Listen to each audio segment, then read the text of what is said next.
Providing status reports to executives. I know a lot more about this than I lead on. Hi, I'm Justin Hitt with Ad Briefing's Copywriting Tips.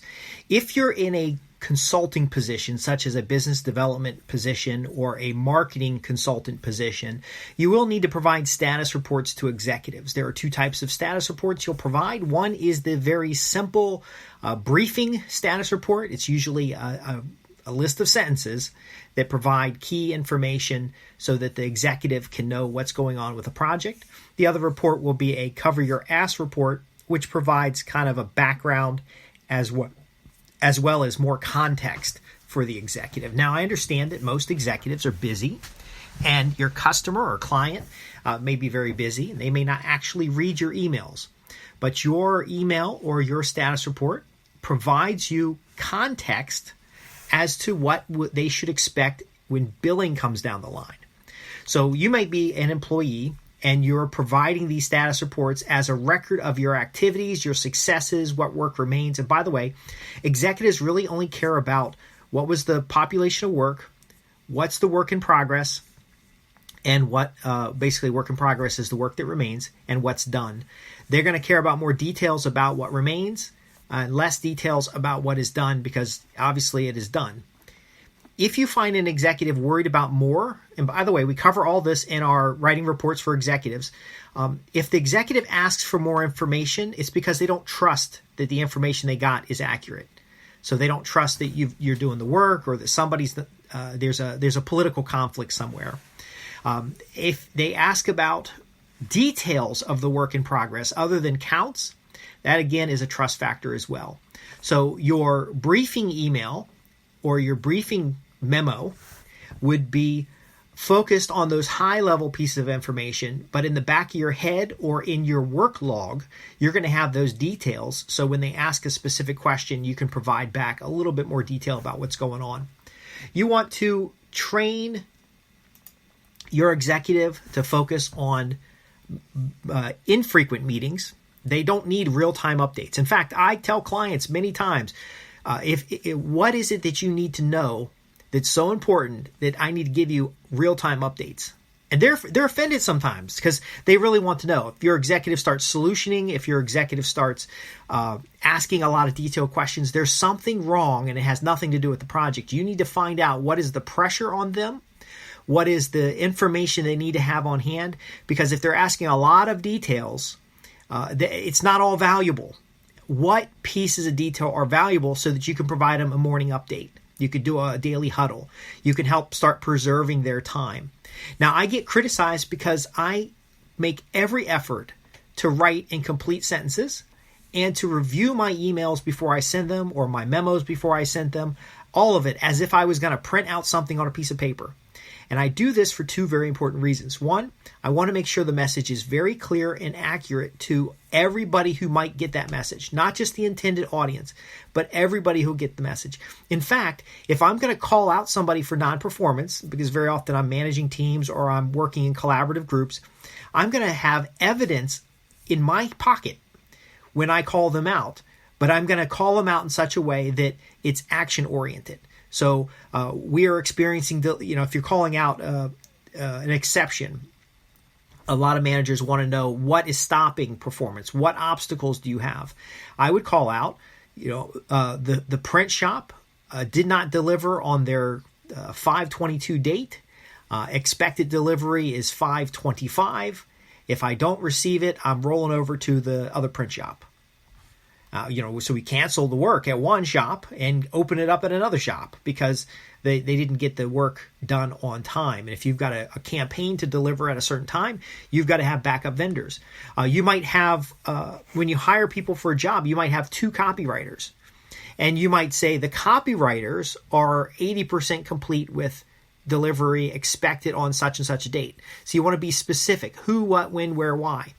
However, you may not call out one of the contractors, because if your executive freaks out and fires the contractor or fires the employee, then you're going to end up with one person. You might shift their work so that you have one contractor writing, one copywriter writing, one copywriter reviewing, and ultimately you report it as a single unit, but you are making adjustments on the back end. So you'll have in the briefing the status of the copywriters, And then in a more detailed response, you may have answer a question about which copywriter is having a challenge.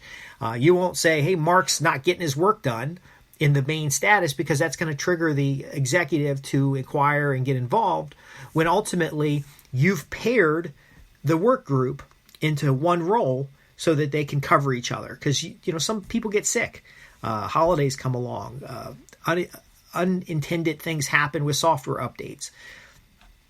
So you're going to provide a regular status briefing that is very simple, single sentences, key topics that people are interested in. What was the total population? When did we start? What is the work in progress? Any obstacles that we're facing? What is the work complete? Now, the work complete could just be a number. Let's say you're writing 3 sales letters and you finish 2 of the 3 sales letters. You would write 2 as complete, and the 1 sales letter that remains, you would write down 2 or 3 next actions. And of course, if you need the executive's help to champion something or to buy in on something, you might provide a little bit more details. But ultimately, it's best if they come back and ask 1 or 2 focused questions after you've provided them a week's worth of status, than for you to provide them a long, detailed letter. Now, in a situation where you've had to get agreements from third parties, I just wrote a memo for an executive that I'm working with that basically explains an agreement and asks the executives to step back and allow this other group to be the single source of information when it comes to the status of this larger program. So this larger program has 224 units in it. So there's units of work, 224 of these units, of which 72 are due June 30th, and it's 5/22 today.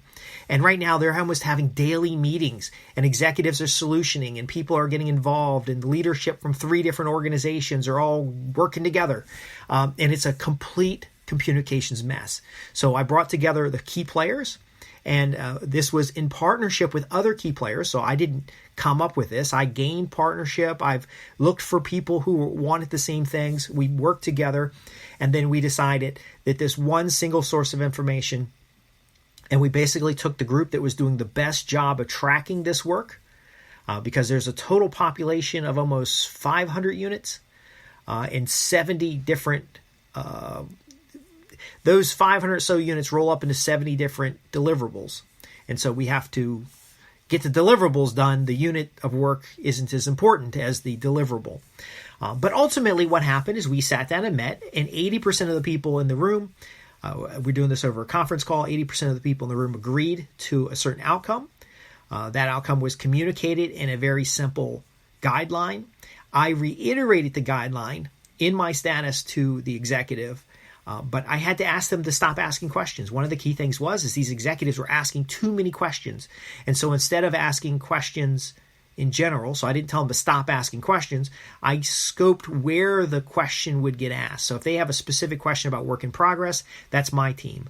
If they got a specific question about the completion of work, that is another team. That's a different team. I'm not going to be I can tell when I've submitted finished work, but I cannot be the authority on whether that work was accepted and proper authority. And it's a collaboration of a lot of people, but that executive needs one piece of paper that if they had printed it out and in front of them in a physical meeting, that they could reference it very quickly. So you might indent when you change topic. You might have subheads in there. But that executive really needs to be able to know to do, doing, and done. What do we have to do? What remains? What are we currently working on? And what is done? And if there are any obstacles, they need to have the action-oriented approach of don't tell them stuff they can't help you with. You focus on the facts. Now, a lot of folks want to write status reports that tell a story. And I hear that constantly when I'm working with business units who are ultimately trying to cover their ass in the wrong way. They are trying to put together a slide, and they're saying, look, we're going to tell the right story. Well, the right story is the truth, and the truth can be told with facts. It doesn't have to be told with a narrative. We're ultimately responsible for getting that final word out. So whether it's your status to an executive or a client, or it's a status that you're writing for the client as part of a technical writing assignment, or even a marketing piece that they're providing to like a public relations piece that they're providing in response to something. All of these things together, you have to consider your audience, considering the audience beyond the original publication, and also how are they going to use that information?